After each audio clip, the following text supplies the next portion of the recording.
Black Panther Wakanda Forever Easter eggs. Hey guys, today we're going to list the Easter eggs in Black Panther Wakanda Forever. Let's get right into it. The opening credits pay respect to Chadwick Boseman. Black Panther Wakanda Forever begins with a scene that will undoubtedly bring tears to the audience's eyes. Shuri is working feverishly to create a synthetic version of the heart-shaped herb that gives the Black Panther their powers and allows Wakandans access to their ancestral plane. When her sick brother's heart rate begins to fall, her research has only gotten her so far. When Queen Ramonda enters the lab to learn that T'Challa has been killed, the probability of success is around 30%.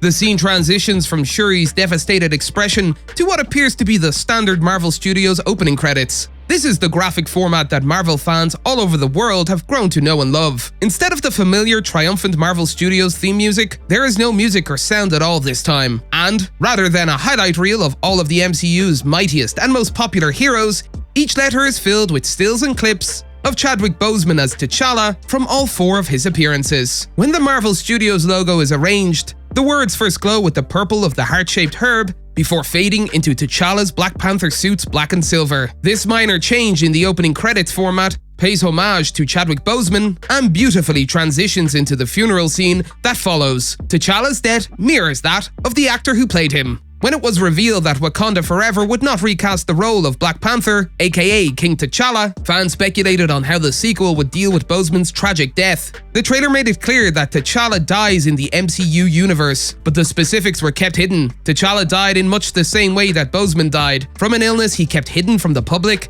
and shared only with his closest loved ones. In the film's funeral scene, there's a mural with Wakandan letters that say, "The Panther King forever live in us and rest." Disney also paid tribute to Boseman with a mural. This resemblance, how they died and how the world reacted, is far too somber to be called an Easter egg, but it is nonetheless significant and worth discussing. The fact that T'Challa's death mirrors that of Chadwick Boseman's heightens the impact of the first act of Wakanda Forever. It also allows Ryan Coogler and the cast and crew to avoid trivializing Boseman's fatal illness by substituting a potentially cheap-feeling, narrativized one for his real tragedy. Boseman's family and creative partners, including his widow Simone, served as consultants on the film, so the story of T'Challa's death was approved by them. The fact that the filmmakers chose not to overly fictionalize T'Challa's story helped Wakanda Forever clear what was without a doubt its most difficult hurdle. Shuri's symbolic tattoo. One of the recurring themes in Wakanda Forever, and there are several, is the conflict between science and technology on the one hand and belief and tradition on the other. Shuri is all about science and technology, and she literally wears them on her hand. Viewers don't have to look hard to notice the princess's new tattoo.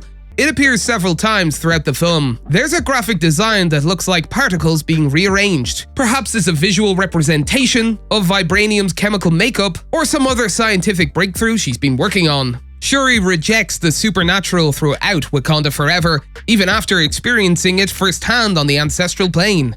T'Challa did not touch her shoulder, she tells her mother. That was nothing more than a figment of her imagination. She abandons the heart-shaped herb in favor of more powerful weapons and suits. Shuri and M'Baku even allude to his accusation in the first Black Panther that Wakanda's technological advancements have been overseen by a child who scoffs at tradition, and many other characters' body modifications reflect their ancestors. Shuri's faith in science and in her own genius is an important part of her identity, and her tattoo is a visual representation of that. Her own Black Panther ceremony, which uses the synthetic heart-shaped herb and takes place on an examination table in a cold laboratory room, is also noteworthy. The colonizer's back. It's not entirely surprising that Everett Ross appears in Wakanda Forever, as he played a significant role in the original.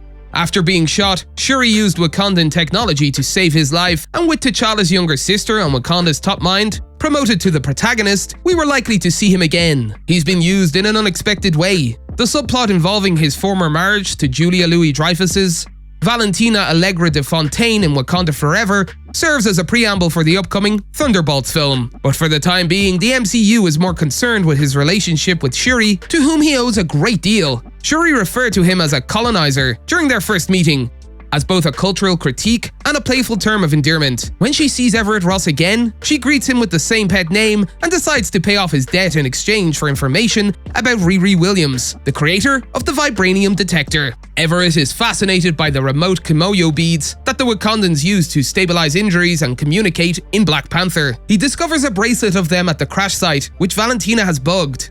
When he refuses to assist in the staging of an offensive against Wakanda, he is presumably apprehended. Later, Okoye and Shuri find and free Everett. Okoye jokes that she's seen everything, including a colonizer in chains. Because the oppression of indigenous peoples by the West is a recurring theme in Wakanda Forever, this callback works on 2 levels. That's all for today, and we'll be sure to catch you all in the next one.